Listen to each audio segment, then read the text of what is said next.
სახელი და მამისა და დაზისა და სულისათმისა და შეგვეციოს დღევანდელი წმინდანები და მათ შორის არის დავით მეფე, რომელიც ცხოვრობდა 3000 წლის წინ, იყო მწყემსი და მთელ ებრაელებში ღმერთმა გამოიჩია მეფედ. მაგრამ მიუხედავად ამისა, ასეთ კეთილშობილ ადამიანს მოერება ბრუშობის ცოდვა და მოერება მკვლელობის ცოდვა. ამით ისე თქმა მინდა, რომ ჩვენ ადამიანები უყურებთ გარეგნოს და განმკითხავთ ადამიანს წარსულისა გამო. ღმერთი უყურებს კიდე შინაგანს. შინაგანს უყურებს, ამ დავით მეფეს ისეთი სინანული მოეცემა, რასაც ჩვენ ვკითხულობთ აქ ლოცვებში, რასაც ქვია ფსალმუნები, მაგან დაწერა 150 ფსალმუნი. და ყველას გირჩევთ ამ ფსალმუნების კითხვას და ის რომ 7 ლოცვები. ეს 7 ლოცვები ყველა 3 საათშია ლოცვები და შედგება ფსალმუნებისაგან და მის მაგაშრად კითხულობს. მე არ გაუჭირდება ლოცვაზე დგომა წირვა ლოცვაზე, იმიტომ რომ წირვა ლოცვა შედგება ფსალმუნებისაგან. ასე ეს მამა ვიტალი რომ არის ალექსანდრიაში რომ ასავლავი. ბევრი ამბობს რომ როთხოვენ მას შეძვნას ეძევა მამა ვიტალი მის ფილისერები ხართ ყველა მისით. და ეს მის დარიგებები ხო არის გვირჩევს რომ წავიკითხოთ 26 ფსალმუნი.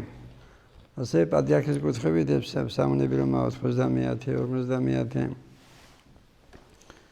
50 და ეს ისეთ 7 ლოცვების პატრიარქის მიერ შედგენილი და გირჩევთ ყველა საიკითხოთ, იმიტომ რომ ეს მარტო საქართველოს კი არა განსაცდელი წინაშე მთელი მსოფლიო, იმიტომ რომ დიდი ქვეყნები ებრძოლებიან ერთმანეთის ტერიტორიებისა გამო და მე პატარა ქვეყნები იჭრილდება, მათ შორის საქართველოც.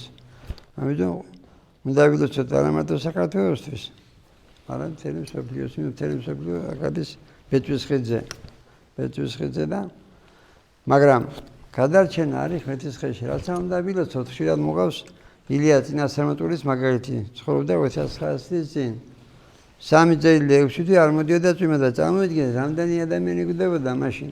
მაგრამ ღმერთი მარტო დაეხმარა ერთ ადამიანს, ესე განსაცდელი. ეს კორონავირუსი იქნება თუ ომი იქნება უკრაინაში თუ ღაზაში. და ვიცოდეთ რომ ჩვენ შეგვეხება, იმიტომ რომ მარტო ისინი კი არ არიან ცოდვილები, სადაც ომი ხდება. ეს ყველა მთელი მსოფლიო, ეს ჩვენს ხშირად მოგ ქართველები ვართ, მეც ქართველი ვარ და სტატისტიკით ერთ-ერთი პირველი ვართ აბორტით მსოფლიოში და საბჭოში ჩანს ვისი შვილები ვართ, დროის მოდის თუ ღმერთის, დროის და მოდის. უნდა ვიყოთ ღმერთის შვილები და დავით მეფეზე კიდე რას ვიტყვი რომ სულ 16 წლის ბიჭი იყო და დაამარცხა გოლიათი. ამ დროს თვითონ აბჯარში არ იყო. და გოლიათი რადო ქვია, იმიტომ რომ ისეთი ძლიერი იყო, რომ ყველას ამარცხებდა ფიზიკურად და თან შეიარაღებული იყო, აბჯარში იყო. მაგრამ დავით მეფემ როგორ დაამარცხა? ღმერთს ხო შეძევნა. ამიტომ უნდა უყუროთ ღმერთსა და არა ძლიერ ქვეყანასა და არა ფულსა, ზოგიერთებები და რამე იღებს ხედავთ ახლა.